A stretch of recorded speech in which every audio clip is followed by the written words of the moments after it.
Last time, we talked about Game 0, what it might be, and how it could have unfolded, based on theories and the files we've got.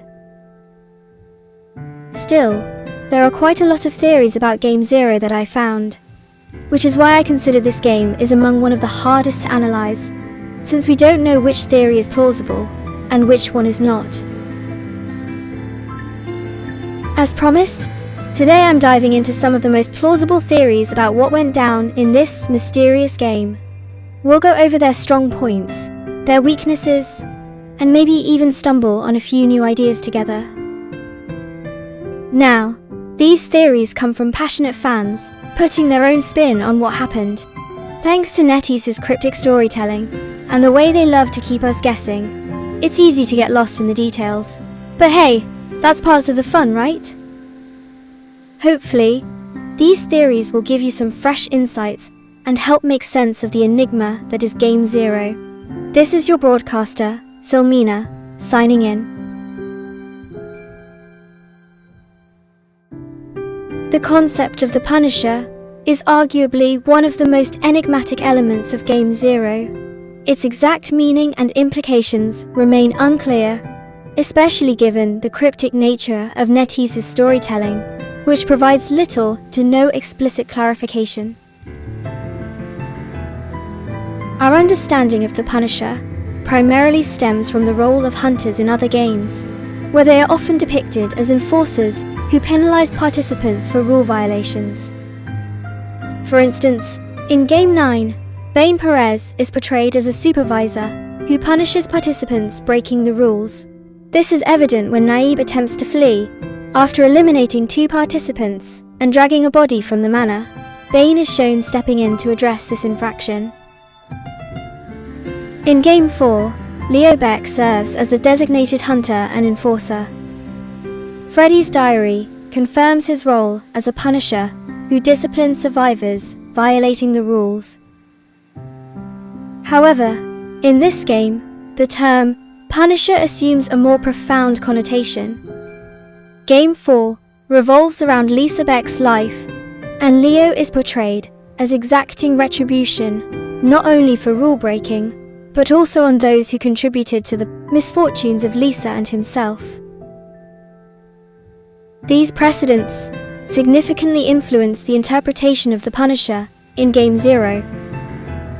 Many fans theorize that Helena might have a hunter counterpart, embodying this role. However, this notion was undermined by the revelation of Helena's birthday portrait, which showed no clear indication of a hunter form.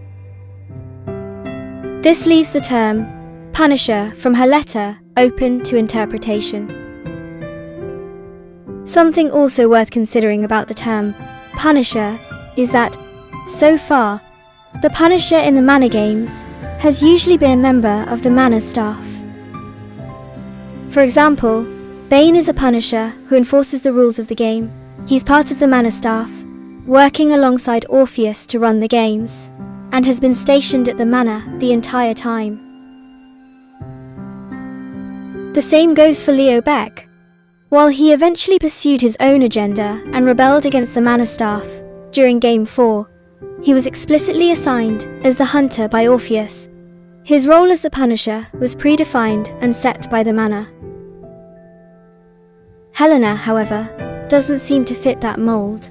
She's just like any other survivor, someone invited to the Manor and subjected to experiments by the owner. Even so, it's not entirely impossible for her to have a hunter role, since, for comparison, Violetta and Joker became hunters through Natalie's imagination. It feels unlikely, however, for Helena to be the Punisher in the same way as Bane or Leo. Unlike them, she's not part of the Manor staff, which makes the idea of her being deliberately assigned as the Punisher seem far less plausible.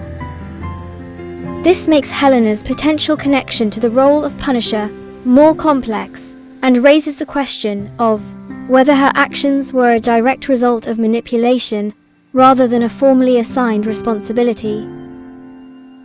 I would argue that the ambiguity surrounding this term has perplexed, even the most diligent analysts of Game Zero's lore. That's why, to address this mystery, I employed a 5W1H approach. This approach led to the following theoretical insights.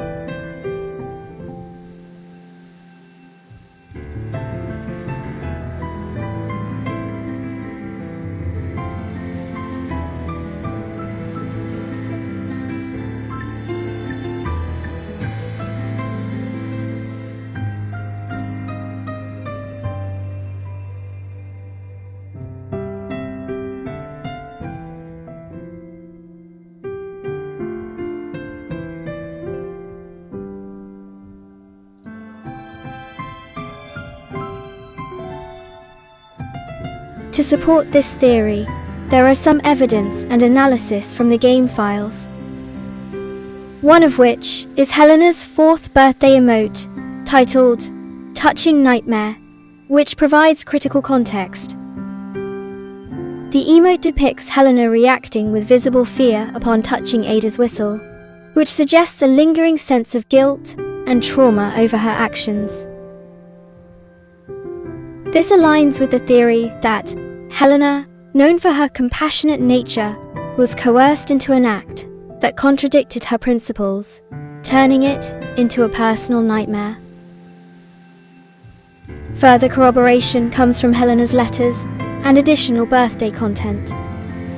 Galatea is revealed to have discovered Emil and Ada's relationship. When Ada requested for withdrawal from the game, Orpheus denied the request. Following an incident involving Emil and 010, Ada attempted to flee with Emil, whose condition deteriorated. Helena's punishment, which is removing Ada's whistle, likely occurred during this escape attempt, leading to tragic consequences. While this theory provides a plausible explanation for the Punisher's role in Game Zero, it remains speculative and subject to interpretation. The lack of concrete evidence and the complexity of Game Zero's timeline leave room for alternative theories.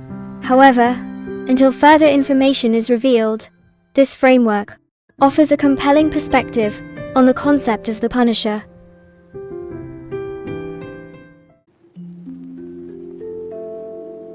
From Galatea's deduction quests and letters, we know that her first visit to the manor was due to a commission from Orpheus to restore some sculptures. From this, theories about Game Zero have emerged, with some suggesting the game occurred during this visit, while others argue it happened later, during a second visit, after she became paralyzed. In my research, I found 3 main theories about the timeline of Galatea's involvement in the Manor Game. Among the theories, 2 of them suggest she visited the manor twice, while the third proposes 3 visits. Let's break them down. The first theory suggests that Game Zero occurred during Galatea's first visit, when Orpheus commissioned her to restore the statues. Supporters of this theory point to the possibility of an identity switch for Galatea, as hinted in her character files and the Nightmare trailer. Additionally, her physical condition during this visit, such as being able to walk normally, would make her more capable of participating in the Manor Game compared to her paralyzed state. However, there are several weaknesses to this theory. First, the game's location, the White Sand Street Asylum, would likely have been closed down at the time of the game. This makes it less plausible that Galatea visited the asylum after surviving her game. Second, character backstories typically end just before they join the Manor Game. Since Galatea's backstory concludes after her paralysis and her time in the asylum, this suggests her game occurred post-paralysis. Similarly, deduction quests also end before the characters join the game, and Galatea's quest concludes with her paralysis, implying her game happened later. Finally, this theory struggles to explain how Galatea's story connects to the asylum if she had never been there before. The second theory reverses the timeline, proposing that Galatea's Manor Game took place after she became paralyzed. It aligns with her backstory and deduction quest, filling in gaps by placing her game after her time at the asylum. It also explains how her story ties directly to the White Sand Street Asylum. However, this theory does not fully address the evidence of an ID switch. Some suggest the survivor ID switch could be a hallucination of Helena, but this explanation is debatable, especially since Helena is blind. The third theory proposes that Galatea visited the manor 3 times, first to restore the sculptures, then to participate in Game Zero, and finally, after her paralysis and subsequent actions, to join another game. This theory accommodates the possibility of Galatea's ID switch and ties together her initial visit, her mental decline, and her later participation in a manor game. However, like the first theory, it assumes Galatea's game happened before her paralysis, raising the same questions about the asylum's closure and her backstory.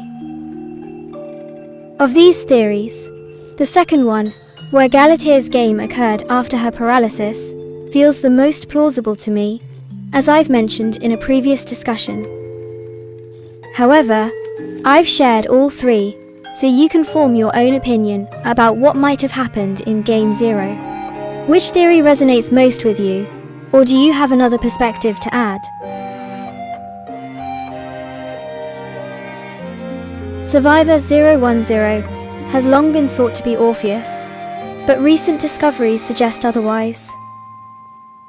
Additional details mentioned in the gardener's 6th letter point to 010 being a colleague of Orpheus, referred to as Mr. Novelists. Initially, I planned to explore the theories that claim 010 is Orpheus. However, after reading Lisa's 6th letter, I decided against it.